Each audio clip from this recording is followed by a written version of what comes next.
Starting Bharat माता की जय से करना।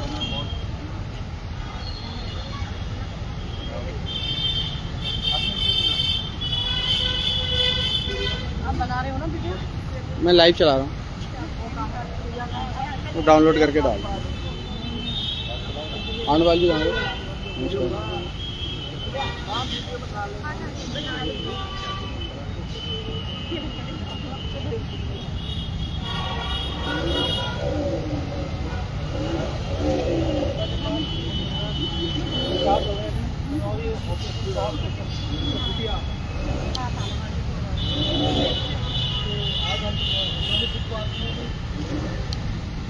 फोटो ले लेना, मीडिया को देना, मेरा लाइव।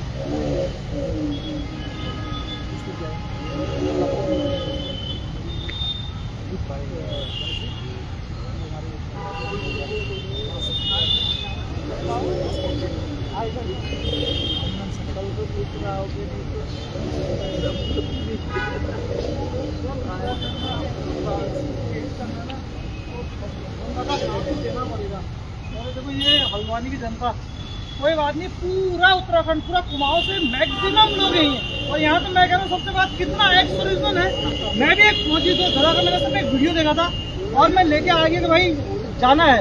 मुझे नहीं पता था कि डिस्चार्ज हो गया, ठीक है डिस्चार्ज, मुझे लगा कि कोई और उनके साथ है, लेकिन आज हद हो गई है। फौजियों सारे 80% साला पहाड़ का फौजी इधर ही है।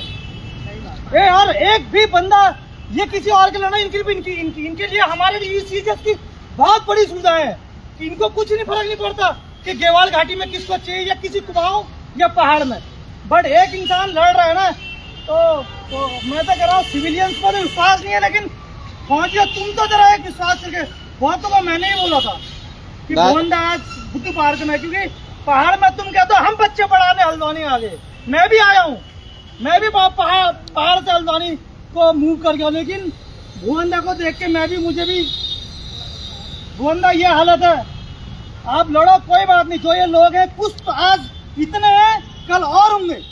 राजू, आंदोलन सिर्फ अब गेवाड़ घाटी का ही नहीं है, घाटी का नहीं, पूरे पहाड़ का है, क्योंकि हर घर में ये दिक्कत है। दे रहे हैं ना, पूरे उत्तराखंड के पहाड़ का हो गया है। एक बार आप पहाड़ी, तुम यहाँ से कितना कब तक मरोगे हल्द्वानी में? आज बच्चे पढ़ रहे हैं, कल तो जाएंगे। वो तुम अपने माँ बाप के पहाड़ में नहीं रह पाए, वो क्या तुम हल्द्वानी में रहेंगे? नहीं, तुम जाओगे पहाड़ को, तब वहाँ यही आओगे तुम लास्ट में, कभी तुम सुशीला तिवारी रेफर होगे, कभी तुम श्री राममूर्ति रेफर होगे, बचा कुचा नहीं जाओगे तो दिल्ली को चले जाओगे। कोई बात नहीं राजू, बहुत है, कोई बात नहीं, उन्होंने एक धन्यवाद करना था, कोई दिक्कत नहीं। देखो आज से अगर इनकी कुछ लाइव वीडियो देखना भुवंदा की, आप इनको कुछ कहने की शकल देख के आप बता सकते हैं कि बंदा ये ना ही मुख्यमंत्री जी तो बहरे हैं। यहाँ आज हम कुछ नहीं कह सकते राजू आप इनके लिए, ठीक है। वो जो स्वास्थ्य में आप जब मतलब आपके लिए तो कुछ शब्द ही नहीं है, एक ही है, जय पहाड़ जय पहाड़ी।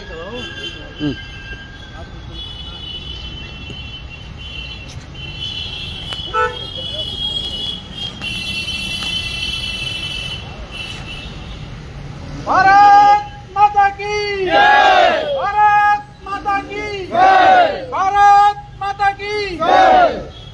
मैं सभी उपस्थित माताओं, बहनों, भाइयों, बुजुर्गों को नमन करता हूं। आप आए इस छोटे से कॉल में, भुवंदा ने वो एक आह्वान किया था कि आपको धन्यवाद देना है। भुवंदा जहाँ से है वहाँ की नहीं समस्या रह गई है स्वास्थ्य की, वो उत्तराखंड के पहाड़ के हर जगह की समस्याएं हैं, और ये भी जूझ रहे हैं, हम भी जूझ रहे हैं। ये जरूरी है कि हर व्यक्ति को घर से बाहर निकलना पड़ेगा, नहीं तो किसी की बहन, किसी की बेटी, किसी की माँ, किसी का भाई, किसी का पिता ऐसे ही मरते रहेंगे जैसे अभी मर रहे हैं, क्योंकि हमको हमारा मौलिक अधिकार स्वास्थ्य का ये सरकार है। 25 साल में जितनी भी सरकार आई है देने में पीछे रही है। क्या कारण है? आज भुवंदा को क्या पड़ी है यहाँ पर खड़े होने की अपने यहाँ के लोगों को? इन्होंने वो अलग जगाई है, वो आग लगाई है। बैठिए, निकलिए, पूछिए अपने जनप्रतिनिधि से, कहाँ है वो स्पेशलिस्ट डॉक्टर, कहाँ है वो लोग जो ये कहते थे हम उत्तराखंड को कायाकल्प कर देंगे, आने वाला दशक उत्तराखंड का होगा। लेकिन आज गर्भवती महिलाएं गाड़ी में ही मर जाती है, उनको कोई चिकित्सा नहीं मिलती, बच्चे को एम्बुलेंस नहीं मिलती, जिसको हार्ट अटैक आता है उसको हल्द्वानी अब बरेली आना पड़ता है। तो सोचिए कहाँ है हम लोग, 25 साल में क्यों नहीं दिया?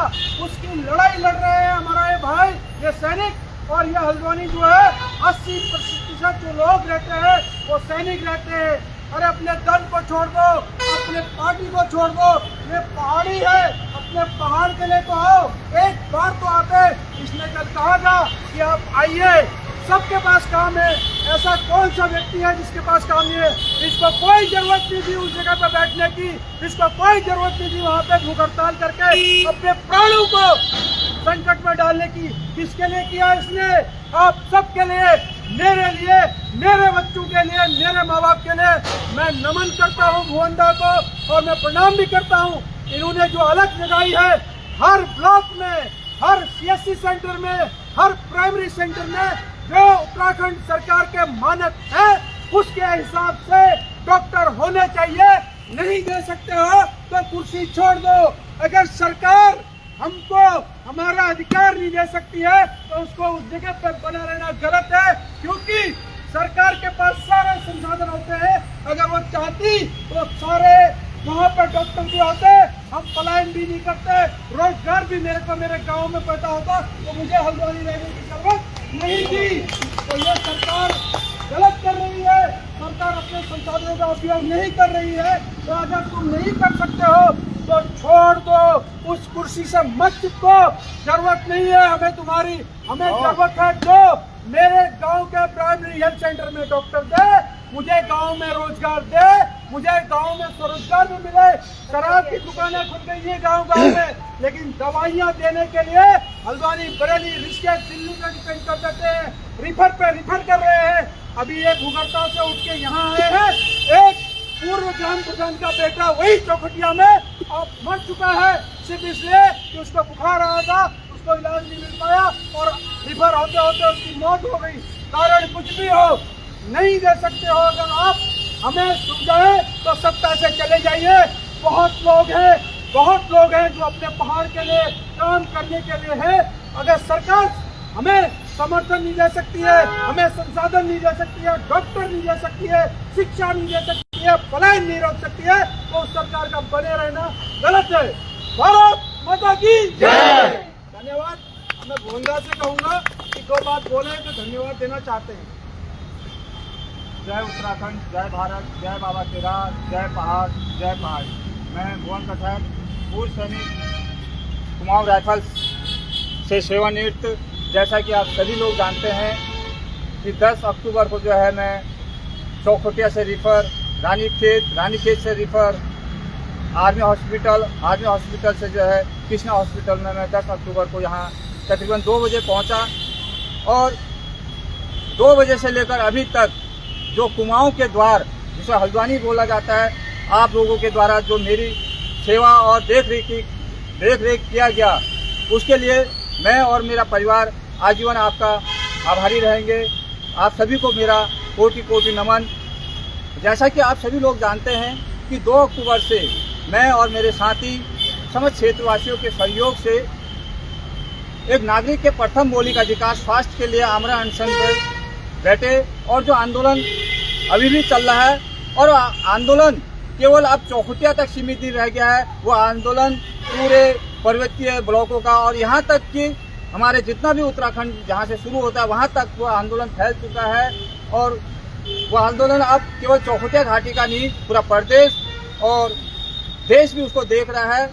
तो इन 8 दिनों में मैंने देखा और समझा, या जब से आंदोलन चला है हमने देखा कि जो 25 वर्षों से सरकार है, मैं आज की वर्तमान सरकार को नहीं कह रहा हूँ, 25 वर्ष की जो सरकार है, इन सरकारों के पास पहाड़ के लिए और हम कुमाऊनी, गढ़वाली या पहाड़ियों के लिए कोई भी नीति नहीं है। इनके पास केवल नीति है तो पहाड़ियों को पहाड़ से भगाओ और जमीन को कब्जा करो, कोई भी नीति नहीं है इनके पास। इन सरकारों के पास, मैं आज की सरकार को नहीं, 25 साल से लेकर अभी तक इन सरकार के पास है तो केवल एक नीति है, भ्रष्टाचार। ये सिर्फ सिखाते हैं कि भ्रष्टाचार करना कैसे है। एक छोटे कर्मचारी से लेकर एक बड़े सचिवालय के कर्मचारी से लेकर और एक छोटे से पद से लेकर संवैधानिक पद से लेकर मुख्यमंत्री महोदय तक इन्होंने केवल भ्रष्टाचार सीखा है और पहाड़ के लिए, उत्तराखंड के लिए कोई भी नीति नहीं है। तो ये मैंने 8 दिनों में देखा है, इनके पास एक डॉक्टर नहीं है। डॉक्टर देने के लिए इनके हाथ पांव फूले पड़े हैं कि अब डॉक्टर कहां से लाएं। मुझे नहीं चाहिए कि यदि केदारनाथ से किसी सर्जन को उठा के चौखुटे में देते हैं, मुझे नहीं चाहिए तो केदारनाथ का भाई मेरा कहाँ जाएगा इलाज कराने। ये धारचूला से देते हैं तो धारचूला वाला भाई मेरा कहाँ चाहिए, क्योंकि इन सरकारों के पास नीति ही नहीं है। ये तय हमें करना पड़ेगा। मैंने 8 दिनों में ये चीजें सीखी हैं और देखा है। ये तय आपने और हमने करना पड़ेगा। और सबसे बड़ी गलती तो हमारी है, हम नेता तो बनाते हैं, हम केवल नेता बनाते हैं और हमारे नेता लोग नीति नहीं बनाते हैं। और अब ये नीति भी हमें बनानी पड़ेगी। ये आज से आप लोगों को और हमको बनाना पड़ेगा। अगर आज हम इसमें काम करेंगे तो मैं मानता हूं कि आज का फल हमें नहीं मिलेगा, पर आने वाली 10 साल में जो हमारी युवा पीढ़ी आएगी, जो हमारे होनहार आएंगे, उसका फल उनको मिलेगा। तो ये तय हमने करना है। और मैं विशेषकर अपने पूर्व सैनिकों को लगभग सब ये सीनियर ही होंगे पूरे उत्तराखंड में, ये पूरा प्रदेश आपको देख रहा है।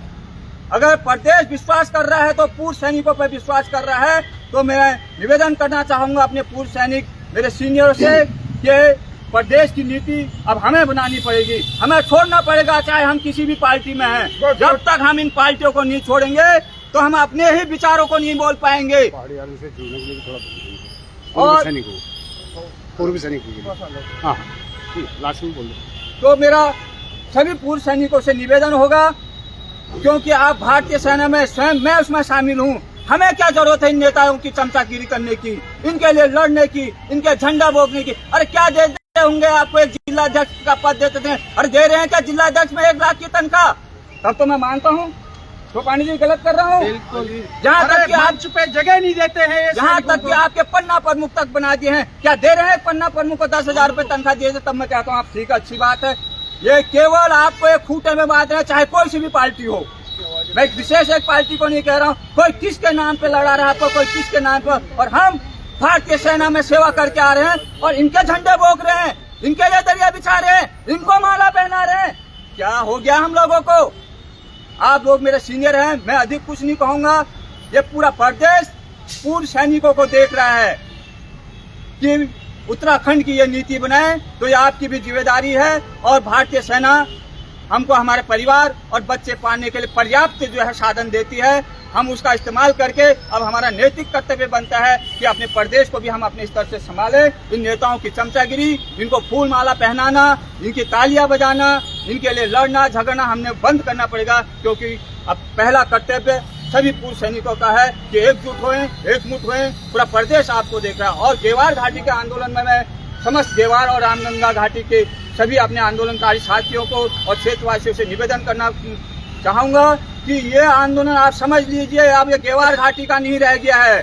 पूरा प्रदेश आपको देख रहा है। इस आंदोलन से पूरे प्रदेश में जो है क्रांति की लहर आने वाली है। और ये तय भी गेवार घाटी ने करना है। इस आंदोलन को आप यहीं तक सीमित रखते हैं या खत्म करते हैं, इस आंदोलन को पूरे प्रदेश में फैलाते हैं। अगर यह आंदोलन पूरे प्रदेश में फैला, एक नई क्रांति आई, तो गेवार घाटी जो है उत्तराखंड के इतिहास में उसका एक अलग ही नाम होगा।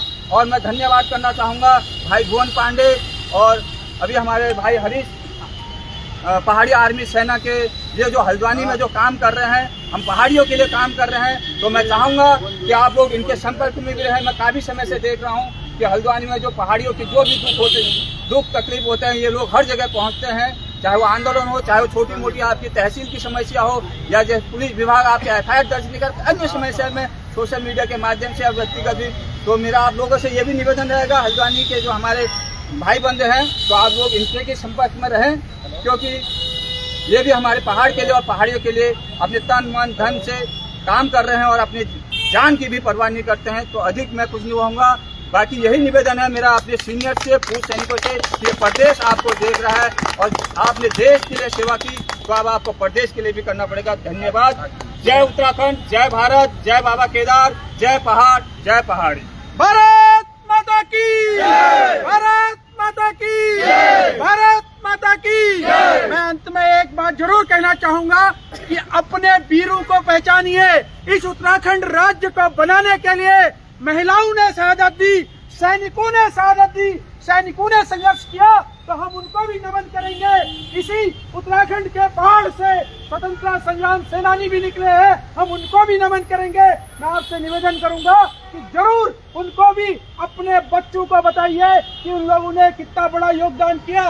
जितनी राष्ट्रीय पार्टियां हैं, बाहर के लोग हैं, अपने लोगों का गुणगान करते हैं, लेकिन जो व्यक्ति आज पहाड़ में जो संघर्ष कर रहा है, जो महिला, जो बेटी, जो बहू संघर्ष कर रही है, उसके लिए ये भाई खड़ा है। और मैं आज घोषणा करता हूँ, पहाड़ी आर्मी उत्तराखंड का नगर अध्यक्ष होने के नाते मैं भी धरने पे और हड़ताल पे बैठूंगा अगर इनकी मांग नहीं सुनी गई। और मुख्यमंत्री जी, मैं सीधा आपको कह रहा हूँ, आपके घर के बाहर बैठूंगा। लाठी मारनी है, लाठी मारना, गोली मारनी है, गोली मारना। हम अपने यहाँ के हेल्थ के लिए, अपने यहाँ के चिकित्सा के लिए जरूर आंदोलन करेंगे और आंदोलन चल पे बैठेंगे। आपको झुकना पड़ेगा और डॉक्टर हमको देने पड़ेंगे। तो मैं नमन करूंगा उत्तराखंड के वीर शहीदों की, राज्य आंदोलनकारियों की, स्वतंत्रता संग्राम सेनानियों की, महान बलिदानी महिलाओं की, क्योंकि ये राज्य आप लोगों ने दिया है। और महिलाएं सबसे ज्यादा पीड़ित है। मेरी बहू जो गांव में घास काट रही है, उसके पास विकल्प नहीं है। कल के दिन उसको कुछ होता है तो उसको हल्द्वानी आना पड़ेगा या ऋषिकेश जाना पड़ेगा। क्या जरूरत थी इस भाई को यही फैसिलिटी जो कृष्णा अस्पताल में मिली है, वो मिलनी चाहिए थी। कपुटिया में 25 साल बहुत बड़े होते हैं। एक बेटा जो आप लोगों ने पैदा किया होगा वो जवान हो गया होगा, तो उस बच्चे के लिए सोचिए। आज शिक्षा नहीं है, रोजगार नहीं है, पलायन है। तो ये भाई लड़ रहा है, हम इनके साथ कदम से कदम मिला के बैठे हैं और हम इनके संघर्ष में हमेशा साथ रहेंगे। भारत माता की जय, जय भूमि की। बहुत बहुत धन्यवाद, आप लोग आए और आप लोगों ने यहाँ पे समय दिया। धन्यवाद।